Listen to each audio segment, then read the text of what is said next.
I recently paid a visit to the Bluebell Railway in East Sussex, and because one of the big drawbacks with being a YouTuber is that you can never just enjoy something, I thought it was high time I made a video about it. So for 2026's New Year Steam video, we are going to the Bluebell Railway.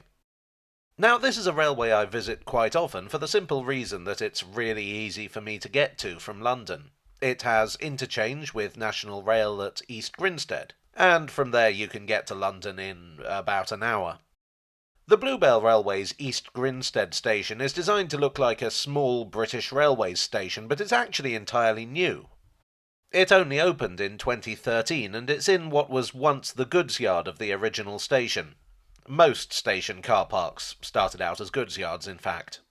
While this East Grinstead is a new station, the Bluebell Railway as a whole has quite a lot of history. It claims to be the first passenger-carrying standard-gauge heritage railway in the world. This line is also something of a legend for holding out against the threat of closure, thanks to the actions of one local resident. So let's take a quick dive into the history of this line. The Bluebell Railway started out as the Lewes and East Grinstead Railway. The line from London to East Grinstead that I took to get here didn't exist back then. Instead, the L&EGR branched off the Uckfield line at Lewes. Construction began in 1878. Before the line was completed, however, the company was acquired by the much larger London, Brighton and South Coast Railway. Sheffield Park Station is done up in the colours of the LBSC, by the way. It was under them that the line opened on the 1st of August 1882. In 1883, a branch opened from Horsted Keynes to Copyhold, and in 1884, the line direct from London opened. This meant that the L&EGR became a useful route for goods trains, since it provided an alternative to the Brighton Main Line. The area also had plenty of local industry that kept things going, but it was far from perfect. The service was fairly infrequent, and the stations were often situated a long way from the places they nominally served. There are two suggestions for where the nickname the Bluebell Railway originated. One was simply that the line passed through places where bluebells could be seen. It was also known by the longer nickname of the Bluebell and Primrose line. Another was a little more negative, that the trains were so slow that you could get out and pick bluebells.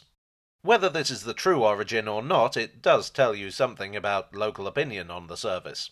Road transport operators were quick to capitalise on the poor service, and buses and lorries hoovered up much of the railway's traffic, as they did in so many parts of the country.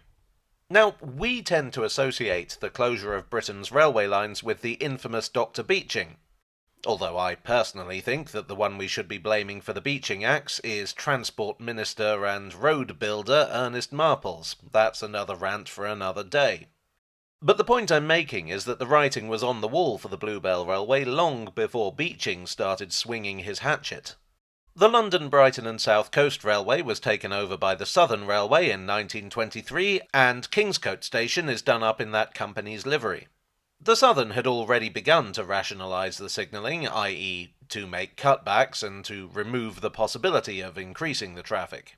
In 1948, Britain's railways were nationalised and became British Railways. The Bluebell Railway was clearly not going to pay its way, and it was BR's opinion that it served no real purpose. BR in this context stands for British Railways, not the Bluebell Railway. So in 1954, BR announced that the Bluebell Railway was to close. Well, naturally there was local opposition. It was true that the line didn't have a huge number of passengers, but there were those who used it. A committee was formed, but failed to change BR's mind. On the 28th of May 1955, the line closed. Or did it? See, one member of the committee had spotted something that BR hadn't. Madge Bessemer noted that the Act of Parliament under which the line had been built had never been repealed. BR was under a legal obligation to provide 4 trains a day each way. It was like something out of an Ealing comedy, and BR didn't have a leg to stand on. On the 7th of August 1956, the line reopened. But BR were going to operate according to the letter of the law and no more. They would provide exactly 4 trains a day each way, and only that, and those trains at the most inconvenient times they could think of. Essentially, it was closure by stealth, make the line as difficult as possible for passengers to use so ticket sales drop, so it becomes harder to justify keeping it open. The Bluebell wouldn't be the only line to suffer this fate. Locally, it gained the nickname of the Sulky Service. As you might imagine, BR certainly weren't planning to keep the line going any longer than they had to, and went to Parliament to repeal the Act. They succeeded, and the line closed, again, in March of 1958. But Bessemer's stay of execution had drawn a lot of attention, and a preservation society was formed in 1959. This was the Bluebell Railway Preservation Society. Initially, they planned to run it more or less as a conventional railway using a Great Western Railway diesel rail car. The heritage railway scene as we understand it today simply didn't exist back then. While BR didn't want to run the line, they were happy to lease part of it, the section from Sheffield Park to just south of Horsted Keynes. Horsted Keynes Station was still in use as part of the line from Ardingly. The new Bluebell Railway, as it were, opened in 1960. Over the years it's been extended a number of times, to Horsted Keynes proper in 1962, to Kingscote in 1994, and to East Grinstead in 2013. It's acquired a remarkable collection of locomotives, many of which are unique. The 1950s and 60s saw the decline of steam on BR, and the Bluebell snapped several of the more historically significant examples up, with more coming as time went on.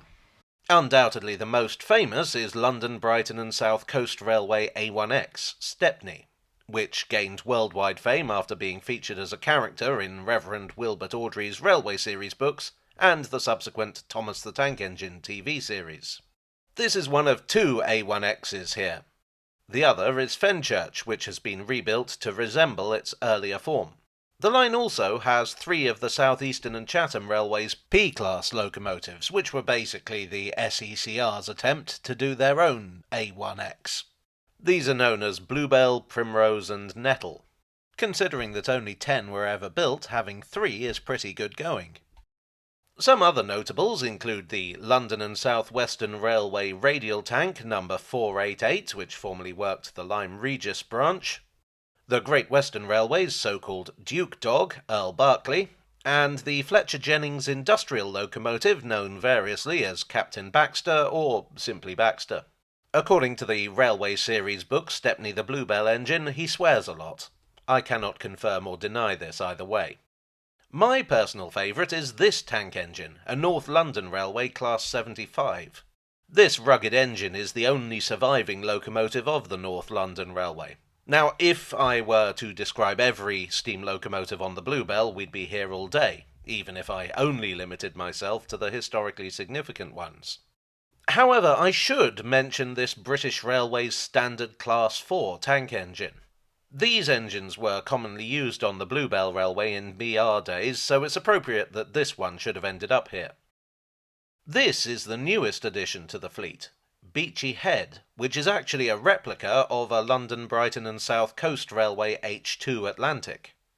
This only entered service last year. A current resident, or at least at the time of filming, is Whitewick Hall, an engine which I assume is named after the building where Paul Whitewick edits his videos. This rather eye-catching livery has been applied for the filming of the Harry Potter TV series. I should say as a quick disclaimer that I got the footage of locomotives over several visits, so I cannot guarantee that all the engines here will be on display when you go. I think the Duke Dog is actually in Aberystwyth now. As well as the vast collection of steam locomotives, the railway has a lot of historically important carriages and wagons. I absolutely love travelling in these. Well, the carriages, not the wagons. Regular viewers may recognise these Metropolitan Railway coaches, which show up in my stock footage quite often. They operated on the Chesham branch up until the early 1960s. I'm also a big fan of these old four-wheelers from the London, Brighton and South Coast and the London, Chatham and Dover Railway. These Mansell coaches of the Southern Railway are rather later, but make for a mighty comfortable ride. I have to say, I feel like we've lost our way a bit when it comes to designing railway carriages. The Bluebell used to pride itself on operating entirely with steam traction, although that wasn't strictly true. They did have a petrol-engined loco. Still, times change and the Bluebell has acquired various items of non-steam traction. This Class 73 is actually named after the railway.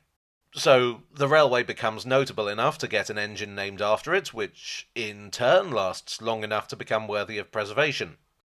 Meanwhile, I got a shot of this one still in service at East Grinstead a couple of years ago. What does it mean, Mother? What does it mean? There's a lot to talk about on the Bluebell Railway, and I feel like I've only scratched the surface. It's one of the longest established heritage railways, and very well worth a visit. Whatever British Railways might think. Well, I do hope you enjoyed this video. If you did, then please do leave a like and perhaps consider subscribing for more.